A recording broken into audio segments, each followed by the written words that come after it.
तो जैसा कि आप सभी जान चुके हैं कि यह मॉडल पेपर बिहार बोर्ड के द्वारा जारी किया गया कि बिल्कुल इसी तरह से पूछे जाएंगे आपको। तो आइए, पहला प्रश्न आप देख रहे हैं स्क्रीन पर। कह रहा है प्रश्न में कि हिंद चीन में बसने वाले फ्रांसीसी कहे जाते थे।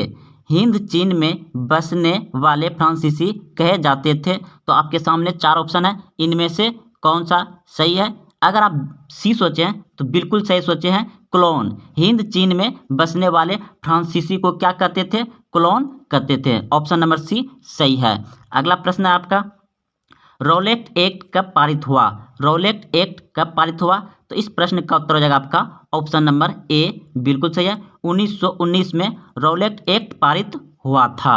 अगला प्रश्न है आपका, जलियांवाला बाग हत्याकांड के विरुद्ध किसने अपनी नाइट की उपाधि त्याग दी? प्रश्न फिर से समझिए दोस्तों।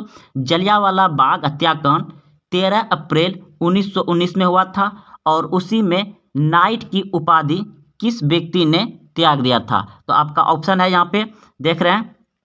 तो इस प्रश्न का उत्तर हो जाएगा आपका ऑप्शन नंबर सी, बिल्कुल सही है। रविन्द्रनाथ टैगोर ने जलियांवाला बाग हत्याकांड के विरोध में किसने अपनी नाइट की उपाधि त्याग दी थी? तो रविन्द्रनाथ टैगोर ने त्याग दिया था। चलते अगले प्रश्न की ओर।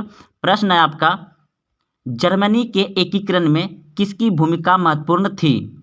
जर्मनी के एकीकरण में किसकी भूमिका महत्वपूर्ण थी? तो इस प्रश्न का उत्तर हो जाएगा आपका ऑप्शन नंबर बी, बिल्कुल सही है, बिस्मार्क का। अगला प्रश्न है आपका, आर्य समाज की स्थापना किसने की?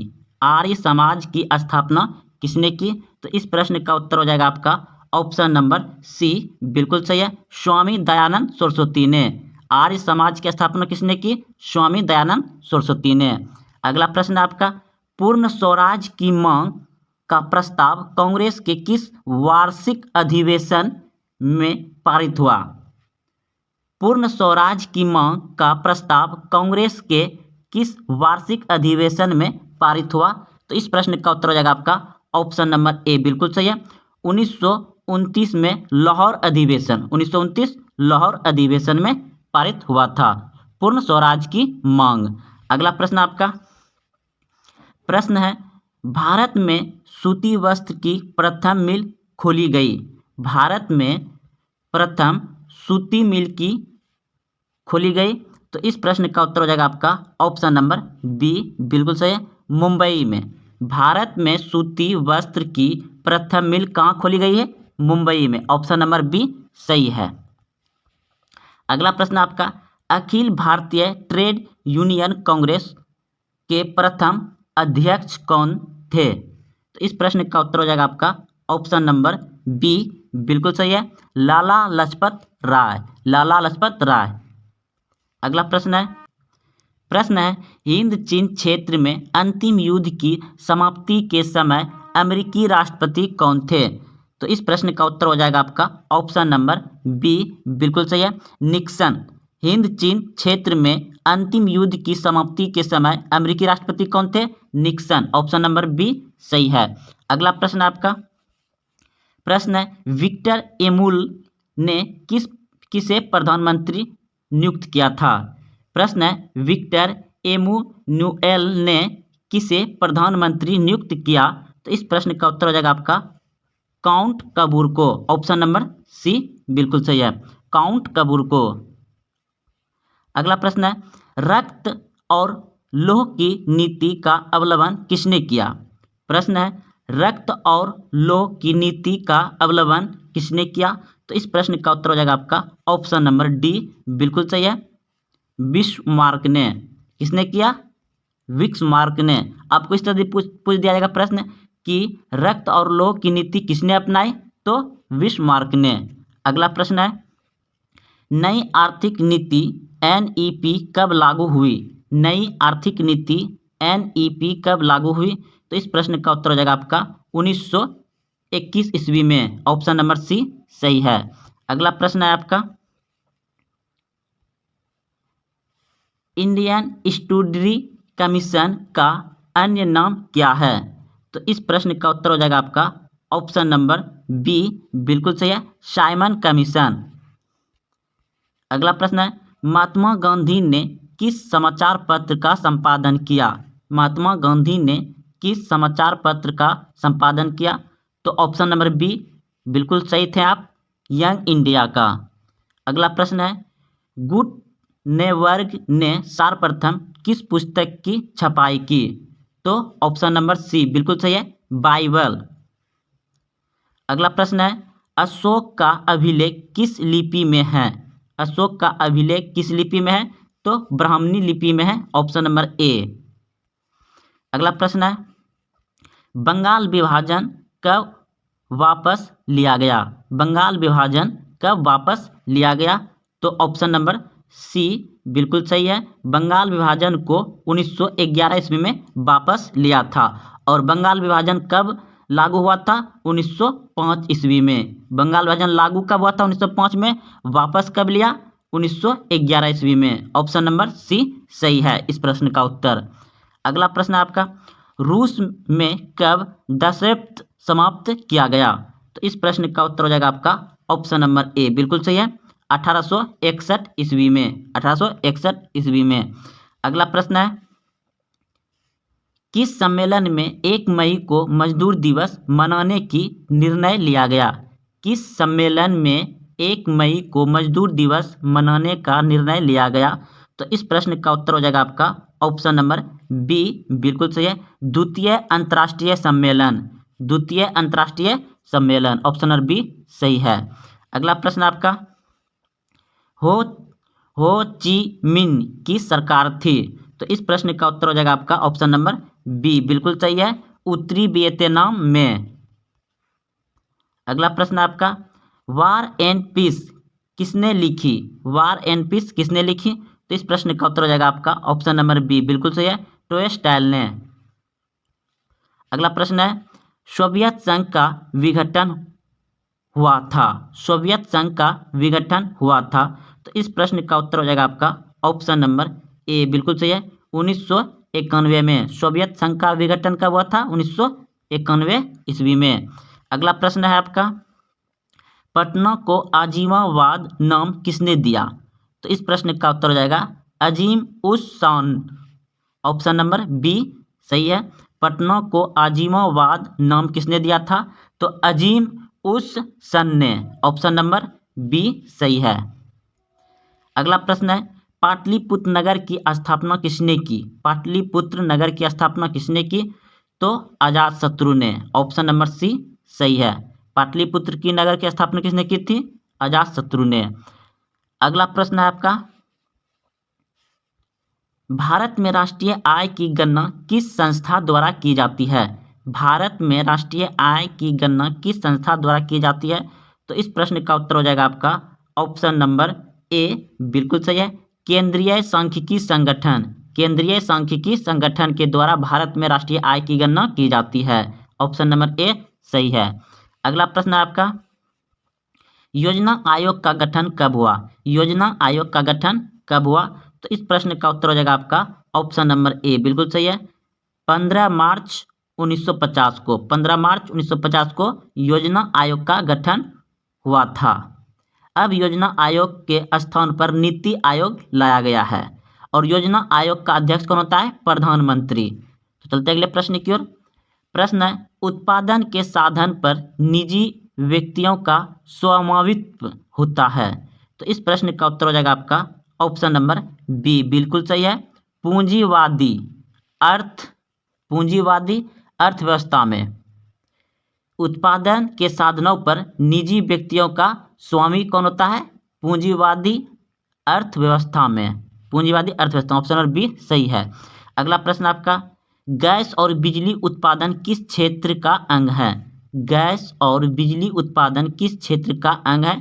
तो द्वितीय क्षेत्र का अंग है। ऑप्शन नंबर बी सही है। अगला प्रश्न आपका, बांग्लादेश की मुद्रा क्या है? बांग्लादेश की मुद्रा क्या है? तो डाका। ऑप्शन नंबर बी सही है, बांग्लादेश की मुद्रा क्या है? डाका। Option number B. अगला प्रश्न आपका, प्रोमोयूशन का संबंध किस देश से है? तो इस प्रश्न का उत्तर हो जाएगा आपका ऑप्शन नंबर सी, बांग्लादेश से। अगला प्रश्न है, प्राथमिक कृषि साख समिति कृषकों को किस प्रकार का ऋण प्रदान करती है? तो इस प्रश्न का उत्तर हो जाएगा आपका इनमें सभी, ऑप्शन नंबर डी सही है। अगला प्रश्न है, जवाहर रोजगार योजना किस वर्ष प्रारंभ हुई? जवाहर रोजगार योजना किस वर्ष प्रारंभ हुई? तो इस प्रश्न का उत्तर हो जाएगा आपका ऑप्शन नंबर सी बिल्कुल सही है। 1989 ईस्वी में जवाहर रोजगार योजना किस वर्ष प्रारंभ हुई? 1989 ईस्वी में, ऑप्शन नंबर सी सही है। अगला प्रश्न आपका, मनरेगा में एक वर्ष में कितने दिन का रोजगार देने की गारंटी देती है? मनरेगा में एक वर्ष में कितने दिन का रोजगार देने की गारंटी दी जाती है? तो 100 दिन, ऑप्शन नंबर ए बिल्कुल सही है। 100 दिन देने की गारंटी देता है। अगला प्रश्न है, उपभोक्ता संरक्षण के लिए कितने राज्य आयोग है? उपभोक्ता संरक्षण के लिए कितने राज्य आयोग है? तो इस प्रश्न का उत्तर हो जाएगा आपका 35 राज्य, ऑप्शन नंबर बी सही है। अगला प्रश्न है, प्रोम पीसी महानोलोविस किस अध्यक्षता में किस समिति का गठन किया? तो इस प्रश्न का उत्तर हो जाएगा आपका राष्ट्रीय आय समिति, ऑप्शन नंबर ए सही है। अगला प्रश्न आपका, उपभोग व्यय और बचत का योग कहलाता है? तो इस प्रश्न का उत्तर हो जाएगा आपका ऑप्शन नंबर बी बिल्कुल सही है, आय। अगला प्रश्न है, निम्न में कौन आर्थिक क्रिया का चक्रीय प्रवाह है? निम्न में कौन आर्थिक क्रिया का चक्रीय प्रवाह है? तो इस प्रश्न का उत्तर हो जाएगा आपका इनमें सभी, ऑप्शन नंबर डी सही है, उत्पादन व्यय आय, इनमें सभी,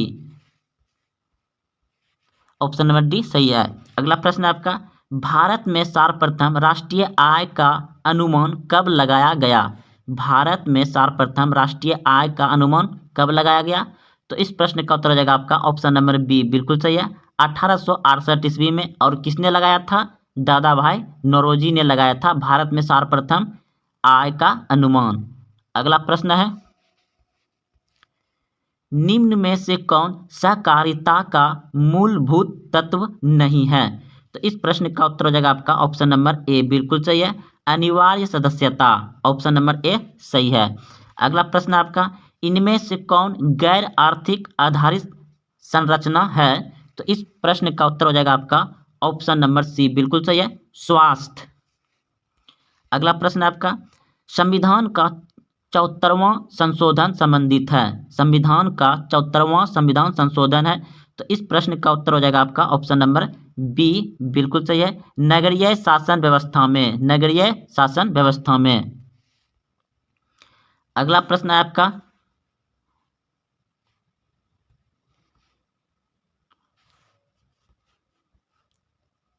बिहार में एक नगर निगम में अधिकतम कितने वार्ड हो सकते हैं? बिहार में एक नगर निगम में अधिकतम कितने वार्ड हो सकते हैं? तो इस प्रश्न का उत्तर हो जाएगा आपका ऑप्शन नंबर डी बिल्कुल सही है, बिहार में एक नगर निगम में कितने वार्ड हो सकते हैं? 75 हो सकते हैं। अगला प्रश्न आपका, चिपको आंदोलन संबंधित है? चिपको आंदोलन संबंधित है किससे? तो सुंदरलाल बहुगुणा से, ऑप्शन नंबर सी बिल्कुल सही है, चिपको आंदोलन किससे संबंधित है? सुंदरलाल बहुगुणा से।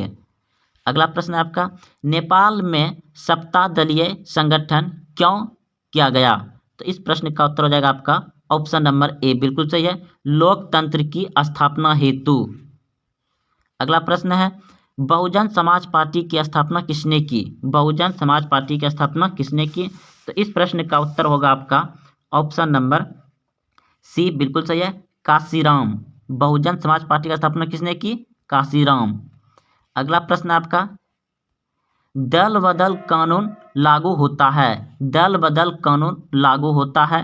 तो इस प्रश्न का उत्तर हो जाएगा आपका ऑप्शन नंबर ए बिल्कुल सही है, संसदों एवं विधायकों पर, संसदों एवं विधायकों पर दल बदल कानून लागू होता है। अगला प्रश्न है, झारखंड बिहार से कब पृथक हुआ? यानी झारखंड बिहार से कब अलग हुआ? तो 15 नवंबर 2000 को झारखंड बिहार से अलग हो गया। अगला प्रश्न आपका ऑप्शन नंबर ए सही था, इनमें से कौन संघीय प्रणाली की विशेषता नहीं है? तो इस प्रश्न का उत्तर हो जाएगा आपका एकही शासन व्यवस्था। इनमें से कौन संघीय प्रणाली की विशेषता नहीं है? तो एकही शासन व्यवस्था, ऑप्शन नंबर बी सही है। अगला प्रश्न है, लोकसभा में चुने हुए सदस्यों की संख्या कितनी होती है? लोकसभा में चुने हुए सदस्यों की संख्या कितनी होती है? तो इस प्रश्न का उत्तर हो जाएगा आपका ऑप्शन नंबर बी बिल्कुल सही है, 543। अगला प्रश्न है, पूर्व में बांग्लादेश जाना जाता था। पूर्व में बांग्लादेश जाना जाता है तो पूर्वी पाकिस्तान के नाम से जाना जाता है, ऑप्शन नंबर सी सही है। अगला प्रश्न है, वेस्ट इंडीज संघ की स्थापना हुई। तो इस प्रश्न का उत्तर हो जाएगा आपका ऑप्शन नंबर डी बिल्कुल सही है, 1958 ईस्वी में वेस्ट इंडीज संघ की स्थापना हुई, ऑप्शन नंबर डी सही है। अगला प्रश्न आपका, इंडिका के लेखक हैं। इंडिका के लेखक कौन है? तो आप सभी भी जानते हैं, ऑप्शन नंबर सी बिल्कुल सही है, मेगास्थनीज। अगला प्रश्न आपका, विश्व का सबसे बड़ा लोकतांत्रिक देश कौन है? विश्व का सबसे बड़ा लोकतांत्रिक देश कौन है? तो भारत, ऑप्शन नंबर बी सही है। अगला प्रश्न है, अंग सन सू की किस देश की नागरिक है? तो इस प्रश्न का उत्तर हो जाएगा आपका ऑप्शन नंबर सी बिल्कुल सही है, म्यांमार। अंग सन सू किस देश की नागरिक है? तो म्यांमार के नागरिक है। अगला प्रश्न है, क्षेत्रवाद की भावना का कुपरिमाण है। क्षेत्रवाद की भावना का कुपरिमाण है। तो इस प्रश्न का उत्तर हो जाएगा आपका ऑप्शन नंबर डी बिल्कुल सही है, अलगावाद। अगला प्रश्न आपका, दुधवा राष्ट्रीय उद्यान कहाँ है? दुधवा राष्ट्रीय उद्यान कहाँ है? तो उड़ीसा में है, ऑप्शन नंबर सी बिल्कुल सही है। अगला प्रश्न है, भारत की प्रथम राष्ट्रीय जल नीति कब अपनाई गई? भारत की प्रथम राष्ट्रीय जल नीति कब अपनाई गई? तो इस प्रश्न का उत्तर हो जाएगा आपका ऑप्शन नंबर बी बिल्कुल सही है, सितंबर 1987 को। अगला प्रश्न है, विश्व में सर्वाधिक वनावरण वाला देश है। तो विश्व में सर्वाधिक वन वाला देश है।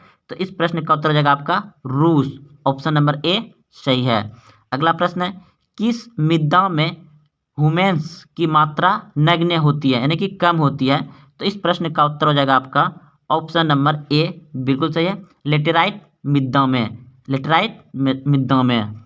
अगला प्रश्न आपका, भारत का सबसे बड़ा खनिज तेल उत्पादक क्षेत्र कौन है? भारत का सबसे बड़ा खनिज तेल उत्पादक क्षेत्र कौन है? तो इस प्रश्न का उत्तर हो जाएगा आपका ऑप्शन नंबर ए बिल्कुल सही है, डिगबोई, ऑप्शन नंबर ए सही है। अगला प्रश्न है, इनमें से कौन रोपण फसल है? इनमें से कौन रोपण फसल है? तो चाय को भी रोपा जाता है, रबर को भी रोपा जाता है, गन्ना को भी, और इनमें सभी हो जाएगा, ऑप्शन नंबर डी बिल्कुल सही है, इनमें सभी। अगला प्रश्न है, जीवन रेखा रेल कब चलाई गई थी? जीवन रेखा रेल कब चलाई गई थी? तो 1991 में, ऑप्शन नंबर बी सही है। अगला प्रश्न आपका, कांवर झील कहाँ है? तो बिहार के बेगूसराय में है। कांवर झील कहाँ है? बेगूसराय में, ऑप्शन नंबर सी बिल्कुल सही है। कांवर झील कहाँ है? बेगूसराय में, ऑप्शन नंबर सी बिल्कुल सही है। अगला प्रश्न है, किस राज्य में संयुक्त वन प्रबंध का पहला प्रस्ताव पारित किया गया? तो इस प्रश्न का उत्तर हो जाएगा आपका पश्चिम बंगाल में, ऑप्शन नंबर ए सही है। अगला प्रश्न आपका, इनमें से कौन अकार्बनिक खनिज है? इनमें से कौन अकार्बनिक खनिज है? तो इस प्रश्न का उत्तर हो जाएगा आपका ऑप्शन नंबर सी बिल्कुल सही है, अवरक अकार्बनिक खनिज है। अगला प्रश्न है, भारत में किस राज्य में सर्वाधिक मैंग्रोव वन है? तो मैंग्रोव वन है। तो इस प्रश्न का उत्तर हो जाएगा आपका ऑप्शन नंबर बी बिल्कुल सही है, पश्चिम बंगाल में, ऑप्शन नंबर बी सही है। अगला प्रश्न है, कौन कोयला घटिया किस्म का है? कौन कोयला घटिया किस्म का है? तो इस प्रश्न का उत्तर हो जाएगा आपका ऑप्शन नंबर डी बिल्कुल सही है, पीट कोयला घटिया किस्म का होता है। अगला प्रश्न है, भारत में चाय की कृषि कहाँ शुरू हुई? भारत में चाय की खेती या कृषि कहाँ शुरू हुई? तो इस प्रश्न का उत्तर हो जाएगा ऑप्शन नंबर सी बिल्कुल सही है, असम में। अगला प्रश्न आपका, पायराइट किस प्रकार का खनिज है? पायराइट किस प्रकार का खनिज है? तो इस प्रश्न का उत्तर हो जाएगा आपका ऑप्शन नंबर ए, बिल्कुल सही, धात्विक। ऑप्शन नंबर ए सही है। पायराइट किस प्रकार की खनिज है? धात्विक। अगला प्रश्न है, भारत का पहला परमाणु शक्ति संयंत्र कौन है? भारत का पहला परमाणु शक्ति संयंत्र कौन है?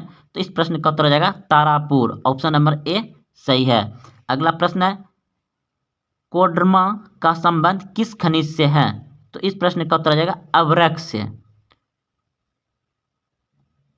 कोडरमा का संबंध किससे है? अभ्रक से। ऑप्शन नंबर ए सही है। अगला प्रश्न है आपका, किस देश ने ओपेक की सदस्यता त्याग दी? किस देश ने ओपेक की सदस्यता त्याग दी?